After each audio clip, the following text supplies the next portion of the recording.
In the hushed corridors of the United States Capitol, an unlikely insurrection is brewing. But this time, the renegade leading the charge isn't a ragtag mob whipped into a frenzy by dangerous rhetoric. No, this uprising consists of a single, solitary congresswoman, the infamous Marjorie Taylor Greene, and her target, none other than the Speaker of the House himself, Mike Johnson. Greene's brazen attempt to force a no-confidence vote on Johnson's leadership has sent shockwaves through the Republican conference. In a move virtually unprecedented in modern congressional history, the firebrand representative from Georgia's 14th district has gone rogue, filing a resolution to vacate the Speaker's chair from its current occupant. Her stated justification for this political grenade: a simmering frustration that Johnson has repeatedly failed to steer the House in a sufficiently conservative direction, instead opting for bipartisan compromise that Greene views as a betrayal of the party's core America First principles. The Speaker has abandoned his promises to America, Greene declared in a fiery speech from the House floor, her voice dripping with indignation.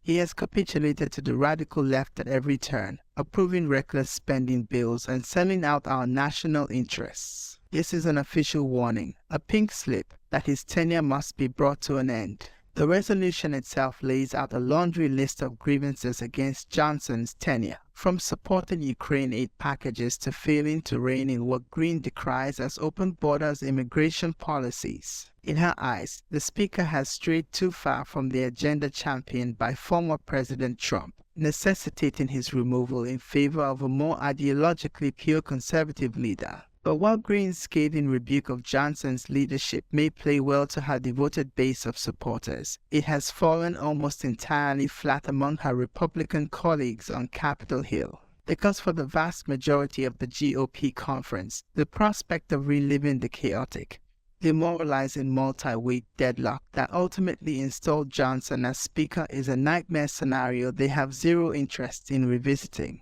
Congresswoman Greene needs to be careful what she wishes for, cautioned one senior Republican member who requested anonymity. Does she really want to risk plunging the House back into that mess we had in January? Because if this silly resolution actually succeeded, that's exactly what would happen, except this time we could potentially end up with a Democratic Speaker. Indeed, the math is not on Greene's side. With Republicans clinging to an extremely narrow House majority, just a handful of defectors siding with Democrats could conceivably hand control of the Speaker's gavel to a member of the opposition party. Such an outcome would represent a catastrophic unraveling of GOP control over the chamber and could grind the party's legislative agenda to a halt. It's this doomsday prospect that has key Greene allies like Rep. Matt Gaetz, who helped with votes for her in the original Speaker showdown, sitting this insurrection out. When asked about supporting Greene's resolution, Gaetz offered a terse dismissal: "I'm more interested in winning the speakership next time than losing it this time." For Johnson's part, the embattled Speaker has outwardly projected an air of nonchalance about Greene's rogue efforts, secure in the knowledge that they lack anywhere near the critical mass required to genuinely threaten his position. But behind closed doors, sources suggest there are growing concerns that the resolution could inadvertently push Johnson further into the arms of Democrats on must-pass legislation. If Marjorie wants to play these silly games and try to burn down the village, the Speaker may have no choice but to work across the aisle more often to get crucial bills through, a Johnson advisor warned. He's not going to let a handful of arsonists grind the people's business to a halt. Such a scenario could have Greene's gambit backfiring in spectacular fashion.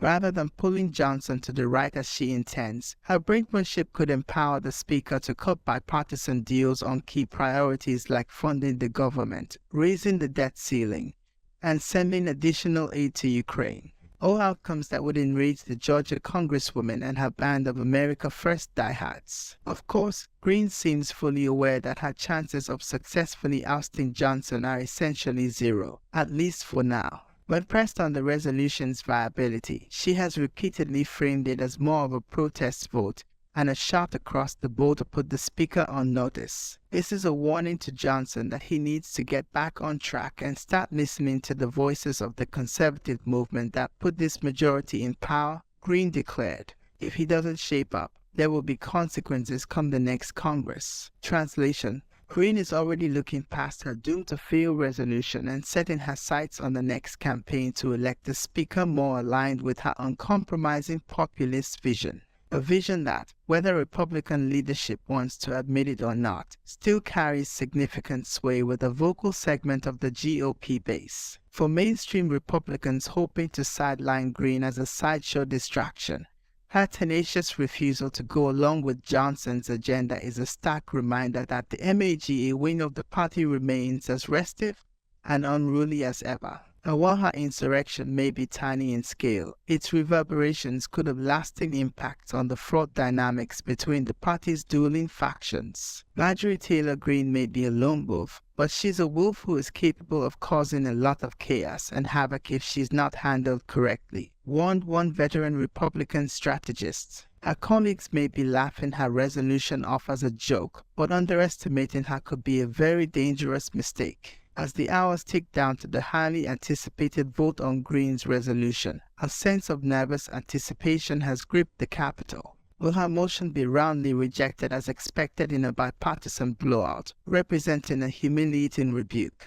Or could Greene's gambit attract a handful of Republican dissenters, lending her long shot bid a veneer of legitimacy? No matter the final tally, one outcome seems virtually guaranteed. The vote would not be the final word in the escalating Cold War between the MAGA hardliners and Republican establishment over the soul of the party. For Marjorie Taylor Greene, her insurrection against Mike Johnson is merely an opening salvo in a conflict that shows no signs of de-escalating anytime soon. As the lone insurrectionist leading this quixotic campaign, Greene has willingly cast herself as a latter-day Don Quixote, tilting at the windmill of the Republican establishment. And while her colleagues may mark her as being hopelessly out of touch with reality, she seems to revel in the role of the principled loner, unshakably convinced in the righteousness of her cause. So when the dust finally settles on her doomed-to-fail resolution, don't expect Greene to slink off into the shadows, licking her wounds. She's already got her sights set on the next battle.